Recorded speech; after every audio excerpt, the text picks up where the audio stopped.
یا نکاح کا کھلا پیغام دینا یا نکاح کا وعدہ کر لینا تو حرام ہے، لیکن پردے کے ساتھ خواہش نکاح کا اظہار گناہ نہیں۔ مثلا یہ کہے کہ تم بہت نیک عورت ہو، یا اپنا ارادہ دل ہی میں رکھے اور زبان سے کسی طرح نہ کہے یا رسول اللہ صلی اللہ تعالیٰ علیہ وآلہ وسلم۔ ایک مرتبہ سبھی حضرات بلند آواز میں کہیں نویتو سنت الاعتکاف۔ پیارے آقا صلی اللہ علیہ وسلم کے پیارے دیوانوں، درس تفسیر قرآن آپ سماعت فرما رہے ہیں، جس میں طلاق و عدت کا ذکر چل رہا تھا۔ آج سورہ بقرہ کی آیت نمبر 235، اس کا ترجمہ اور تفسیر سماعت فرمائیں۔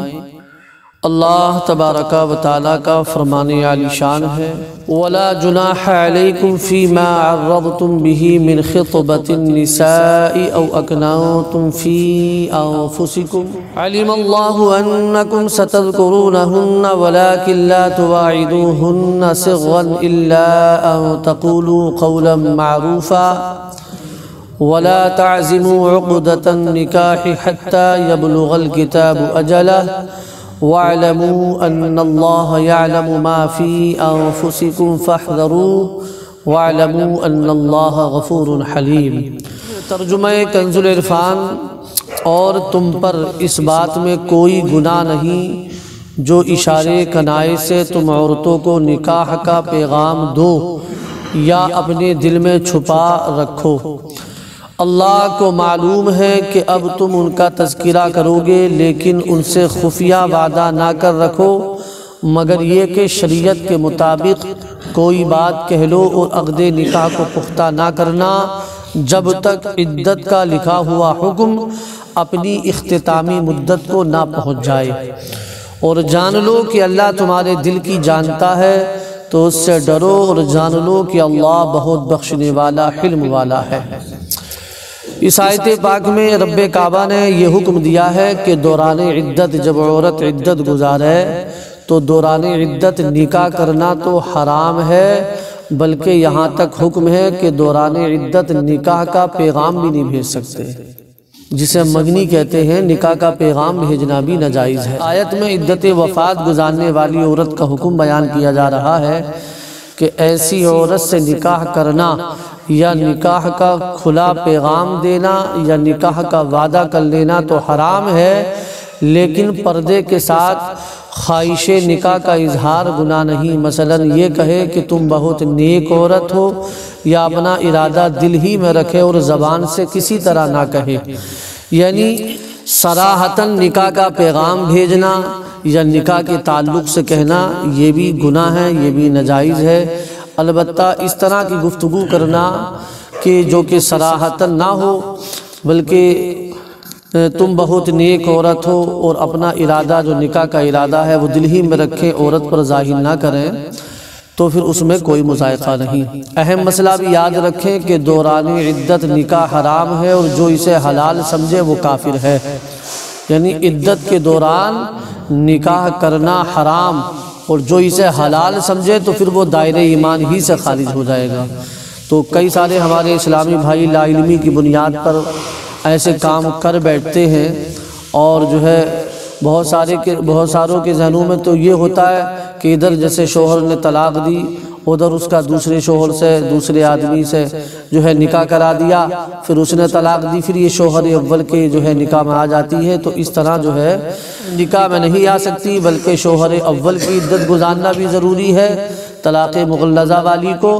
اور پھر شوہر ثانی کی عدت گزارنا بھی ضروری ہے۔ اس کے بعد ہی، جس کو حلالہ کہتے ہیں، اس کے بعد ہی شوہر اول کے نکاح میں آ سکتی ہے۔ اللہ رب العالمین آگے ارشاد فرماتا ہے، لا جناح علیکم ان طلقتم النساء ما لم تمسوهن او تفرضوا لهن فریضہ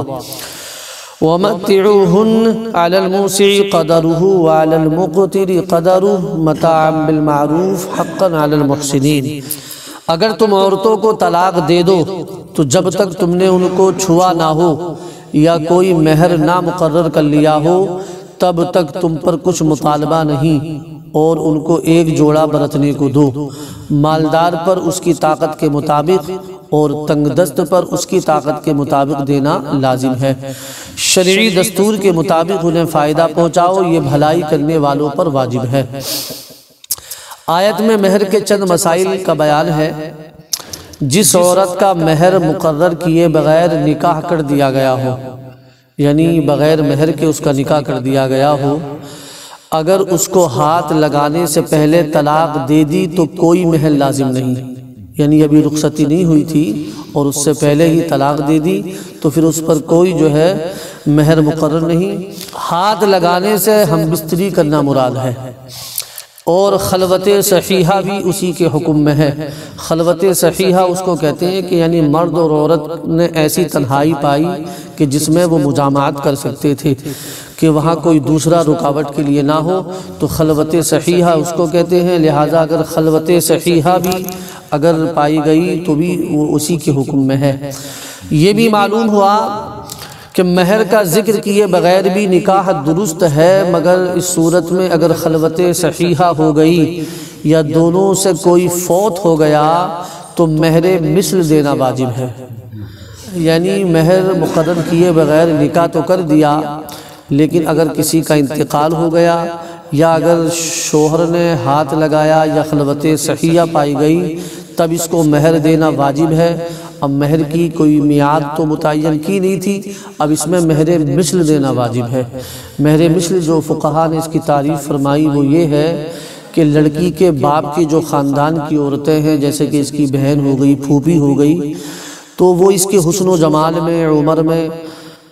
قد و قامت میں ہر لحاظ سے اس لڑکی کے مثل ہوں، تو ان کا جو مہر بندہ ہوگا وہی اس کا مہر بنے گا، اس کو مہر مثل کہتے ہیں۔ تو مہر مثل دینا واجب ہے بشرطے کہ نکاح کے بعد انہوں نے آپس میں کوئی مہر طے نہ کر لیا ہو، یعنی کوئی مہر طے نہ کیا ہو تب مہر مثل دینا واجب ہے۔ اور اگر خلوت صحیحہ سے پہلے طلاق ہو گئی تو 3 کپڑوں یعنی کرتا، شلوار اور دوپٹے پر مشتمل ایک جوڑا سوٹ دینا واجب ہوتا ہے۔ یہاں آیت میں اسی کا بیان ہے، یعنی بغیر مہر مقرر کیے جو ہے نکاح ہو گیا اور ابھی خلوت صحیحہ بھی نہیں پائی گئی تھی اور جو ہے نہ ہی اس نے ہاتھ لگایا تھا، اس سے پہلے طلاق ہو گئی، تب اس پر مہر واجب نہیں ہے۔ البتہ اس کے لیے کیا حکم ہے کہ 3 کپڑے یعنی کرتا، شلوار اور دوپٹہ یعنی ایک جوڑا جو ہے اس کو دینا جو ہے شوہر پر واجب ہو جاتا ہے۔ اور اگر جوڑے کی جگہ اس کی قیمت دے دے تو یہ بھی ہو سکتا ہے۔ نیز جس عورت کا مہر مقرر نہ کیا ہو اور اس کو خلوت صحیحہ سے پہلے طلاق دے دی ہو، اس کو تو جوڑا دینا واجب ہے اور اس کے سوا ہر مطلقہ کے لیے مستحب ہے۔ علی الموسع قدرہ، مالدار پر اس کی طاقت کے مطابق دینا لازم ہے۔ امیر و غریب پر ان کی حیثیت کے مطابق جوڑا دینے کا حکم ہے، یعنی اگر مرد عورت دونوں مالدار ہوں تو جوڑا اعلیٰ درجے کا ہو، اور اگر دونوں محتاج ہوں تو جوڑا معمولی درجے کا ہو، اور ایک مالدار ہو اور ایک محتاج ہو تو جوڑا درمیانی درجے کا ہونا چاہیے۔ آگے اللہ فرماتا ہے وَيَطَلَّقْتُمُوهُنَّ مِن قَبْلِ أَن تَمَسُّوهُنَّ وَقَدْ فَرَضْتُمْ لَهُنَّ فَرِيضَةً فَنِصْفُ مَا فَرَضْتُمْ إِلَّا أَن يَعْفُونَ أَوْ يَعْفُوَ الَّذِي بِيَدِهِ عُقْدَةُ النِّكَاحِ وَأَن تَعْفُوا أَقْرَبُ لِلتَّقْوَىٰ وَلَا تَنسَبُوا الْفَضْلَ بَيْنَكُمْ إِنَّ اللَّهَ بِمَا تَعْمَلُونَ بَصِيرٌ۔ اور اگر تم عورتوں کو انہیں چھونے سے پہلے طلاق دے دو اور تم ان کے لیے کچھ مہر بھی مقرر کر چکے ہو تو جتنا تم نے مقرر کیا تھا اس کا آدھا واجب ہے، مگر یہ کہ عورتیں کچھ مہر معاف کر دیں یا وہ شوہر زیادہ دے دے جس کے ہاتھ میں نکاح کی گرہ ہے۔ اور اے مردو، تمہارا زیادہ دینا پرہیزگاری کے زیادہ نزدیک ہے، اور آپس میں ایک دوسرے پر احسان کرنا نہ بھولو، بے شک اللہ تمہارے کام دیکھ رہا ہے۔ پیارے آقا صلی اللہ علیہ وسلم کے پیارے دیوانوں، اس آیت میں 6 چیزیں بیان کی گئی ہیں۔ نمبر 1، اگر مہر مقرر ہو اور عورت کے قریب جائے بغیر اسے طلاق دے دی ہو، یعنی ابھی رخصتی نہیں ہوئی اور اسے طلاق دے دی، تو مقرر کردہ جو مہر ہے اس کا نصف یعنی آدھا دینا پڑے گا۔ مثلا 10,000 مہر بندہ تھا تو اب مرد پر لازم ہے کہ وہ 5,000 جو ہے روپے اس کو مہر کے دے۔ دوسرا یہ اگر عورت اس آدھے میں سے بھی کچھ معاف کر دے تو جائز ہے، یعنی اگر عورت چاہے تو معاف کر سکتی ہے۔ تیسرا شوہر اپنی خوشی سے آدھے سے زیادہ دے دے تو بھی جائز ہے، یعنی عورت چاہے تو آدھے میں سے کچھ معاف کر دے، یہ بھی جائز ہے، اور یہ بھی جائز ہے کہ شوہر آدھے سے زیادہ اپنی مرضی سے دے، یعنی شریعت کا تو مطالبہ نہیں ہے اور نہ ہی عورت مطالبہ کر سکتی ہے، البتہ اگر شوہر اپنی مرضی سے زیادہ دینا چاہے تو جائز ہے۔ چوتھا یہ شوہر کا اپنی خوشی سے آدھے سے زیادہ دینا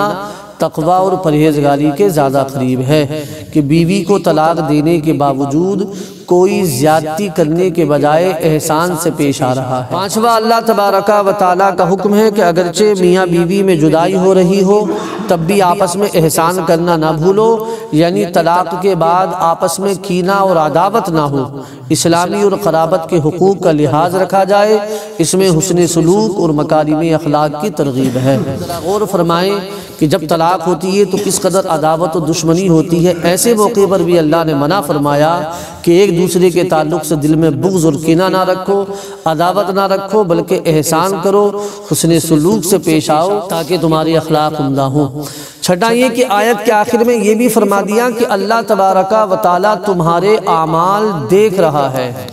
یعنی اس تصور و اعتقاد کو ہر وقت ذہن نشین رکھو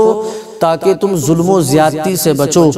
اور فضل و احسان کی طرف مائل رہو۔ سبحان اللہ، کتنی پیاری تعلیم ہے۔ طلاق کا معاملہ اتنا شدید ہوتا ہے کہ عام طور پر دونوں فریق جذبہ انتقام میں اندھے ہوتے ہیں، اتنا سخت ترین معاملہ ہے کہ دونوں فریق جو ہے وہ بدلہ لینے کے جذبے میں بالکل اندھا ہو جاتے ہیں اور ایک دوسرے کو جان سے مار دینے کے خواہش مند ہوتے ہیں، لیکن اللہ تبارک و تعالی یہاں پر بھی آپس میں حسن سلوک کا حکم فرما رہا ہے، اور اس میں بھی خصوصاً مرد کو زیادہ تاکید ہے کیونکہ زیادہ ایذا عام طور پر مرد اور اس کے خاندان کی طرف سے ہوتی ہے۔ یہاں بھی اللہ نے زیادہ جو تاکید فرمائی ہے حسن سلوک کے تعلق سے وہ مرد ہی کو فرمائی کہ عام طور پر زیادہ تکلیف یا ایذا جو ہے وہ مرد ہی کی جانب سے ہوتی ہے۔ رب کعبہ کی بارگاہ میں دعا ہے مولا عز و جل ہم سب کو قرآن و احادیث کی تعلیمات پر عمل پیرا ہونے کی توفیق عطا فرمائے۔ درود پاک پڑھ لیں۔ اللہم صلی علی سیدنا مولانا محمد و بارک وسلم۔